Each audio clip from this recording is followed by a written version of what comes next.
सुगम ज्ञान संगम में आपका स्वागत है। शिव तांडव स्तोत्र तो आपने सुना ही होगा। सुनते समय मन में जिज्ञासा तो अवश्य उठती है कि इतने सुंदर और प्रवाह युक्त छंद में लिखे गए स्तोत्र का अर्थ क्या है, इसकी महिमा क्या है। प्रियजनों, इस पवित्र स्तोत्र के अंत में कहा गया है कि इसका नित्य पाठ या स्मरण करने से भगवान शिव उस भक्त को अपनी भक्ति सहित सदैव स्थिर रहने वाली संपत्ति प्रदान करते हैं।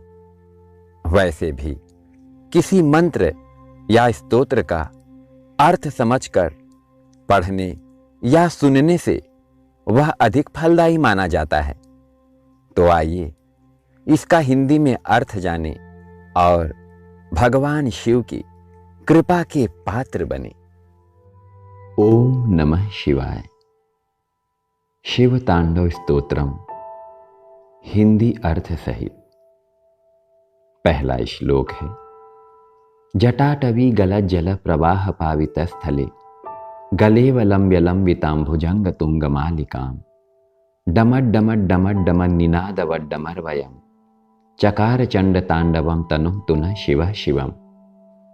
जिसका अर्थ है, जिन्होंने अपने जटारूपी वन से निकलती गंगा जी के गिरते हुए प्रवाहों से पवित्र किए गए सर्पों की विशाल माला धारण करके डमरू के डम डम शब्दों पर प्रचंड तांडव किया है, ऐसे भगवान शिव जी हमारे कल्याण का विस्तार करें।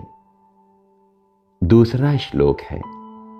जटा कटाह संभ्रम भ्रमण निलिंप निर्झरी विलोलवी चिवल्लरी विराजमान मूर्धनि धगद धगद धगद ज्वल ललाट पट्ट पावके किशोर चंद्रशेखरे रति प्रतीक्षणम मम। जिसका अर्थ है, जिनका मस्तक जटारूपी कड़ाह में वेग से घूमती हुई गंगा जी की चंचल तरंग लताओं से सुशोभित हो रहा है। ललाट की अग्नि धक धक जल रही है। शीश पर बाल चंद्रमा विराजमान है। ऐसे भगवान शिव में मेरा निरंतर अनुराग हो। तीसरा श्लोक है। धरा धरेंद्र नंदिनी विलास बंधु बंधुर स्फुरद दिगंत संतति प्रमोदमान मानसे कृपा कटाक्ष धोरणी निरुद्ध दुर्धरापदी क्वचित दिगंबरे मनो विनोद में तु वस्तुनि। जिसका अर्थ है, गिरिराज किशोरी पार्वती के विलास काल उपयोगी शिरोभूषण से समस्त दिशाओं को प्रकाशित होते देखकर जिनका मन आनंदित हो रहा है, जिनकी निरंतर कृपा दृष्टि से कठिन आपत्ति का भी निवारण हो जाता है, ऐसे दिगंबर तत्व में मेरा मन आनंदित हो। चौथा श्लोक है। जटा भुजंग पिंगल स्फुरत फणामणि प्रभा कदम्ब कुमकुमद्रव प्रलिप्त दिग्वधू मुखे मदांध सिंधुर स्फुरत त्वगुत्तरीय मे दुरे मनोविनोद मद्भुतम विभर्तु भूत भर्तरी। जिसका अर्थ है, जिनके जटाजूट पर स्थित भुजंगों के फणों की मणियों का फैलता हुआ पिंगल प्रभापुंज दिशा रूपणी अंगनाओं के मुख पर कुमकुम राग का अनुलेप कर रहा है। मतवाले हाथी के हिलते हुए चर्म का उत्तरीय वस्त्र धारण करने से स्निग्ध वर्ण हुए भूतनाथ में मेरा चित्त अद्भुत विनोद करे। पांचवा श्लोक है। सहस्रलोचन प्रभृत्य शेषलेख शेखर प्रसून धूलि धोरणी विधु सरांघ्रि पीठ भू भुजंगराजमालया निबद्ध चाटजूटकः श्रिये चिराय जायताम चकोर बंधु शेखर। जिसका अर्थ है, जिनकी चरण पादुकाएं इंद्र आदि समस्त देवताओं के प्रणाम करते समय उनके मस्तक के फूलों की धूलि से आच्छादित हो रही हैं। नागराज के माला से बंधी हुई जटा वाले भगवान चंद्रशेखर मेरे लिए चिरस्थायिनी संपत्ति के साधक हों। 6वां श्लोक है।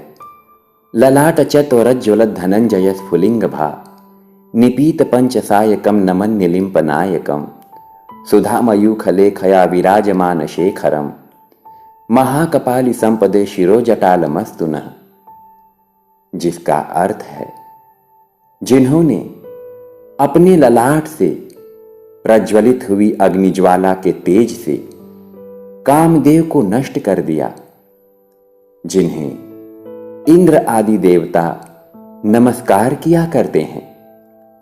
चंद्रमा की कला से सुशोभित मुकुट वाला वह उन्नत विशाल ललाट वाला जटिल मस्तक हमारी संपत्ति का साधक हो। 7वां श्लोक है। कराल भाल पट्टिका धगत धगत धगत ज्वलत धनंजयाहुति कृत प्रचंड पंचसायके धराधरेन्द्र नंदिनी कुचाग्र चित्र पत्रक प्रकल्पनयक शिल्पिनी त्रिलोचने रतिर्मम, जिसका अर्थ है जिन्होंने अपने विकराल भाल पट्ट पर धक धक जलती हुई प्रचंड अग्नि में कामदेव की आहुति दे दी थी। गिरिराज किशोरी के हृदय पर पत्रभंग रचना करने वाले एकमात्र शिल्पकार भगवान त्रिलोचन में मेरी धारणा लगी रहे। 8वां श्लोक है।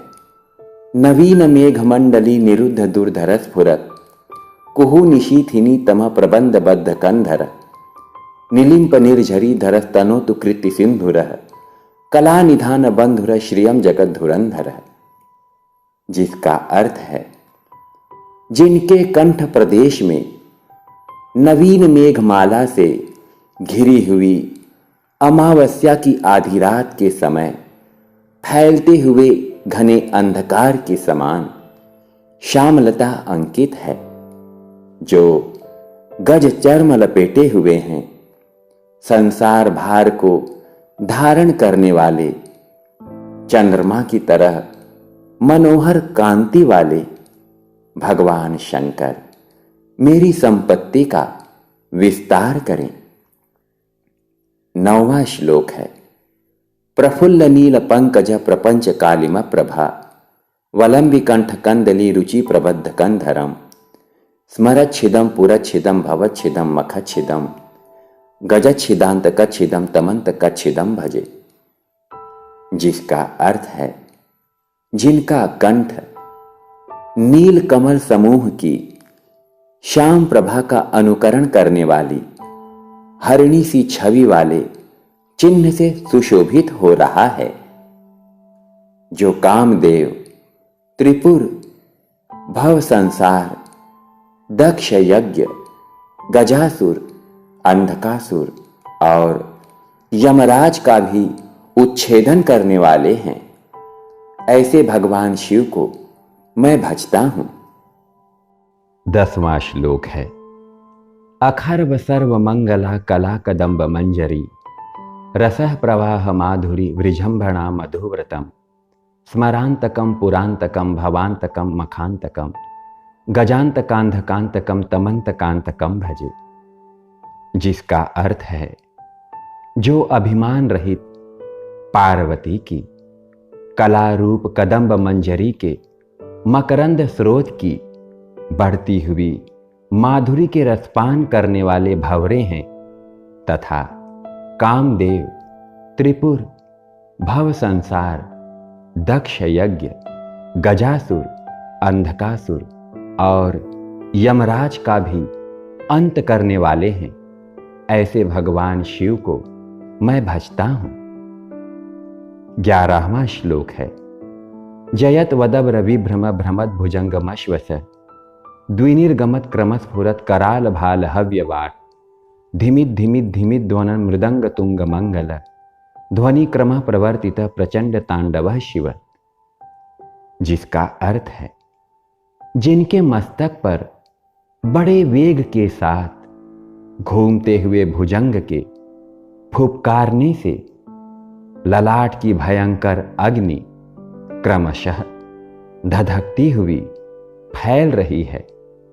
धीमित धीमित बजते हुए मृदंग के गंभीर मंगल घोष के क्रमानुसार जिनका प्रचंड तांडव हो रहा है, ऐसे भगवान शंकर की जय हो।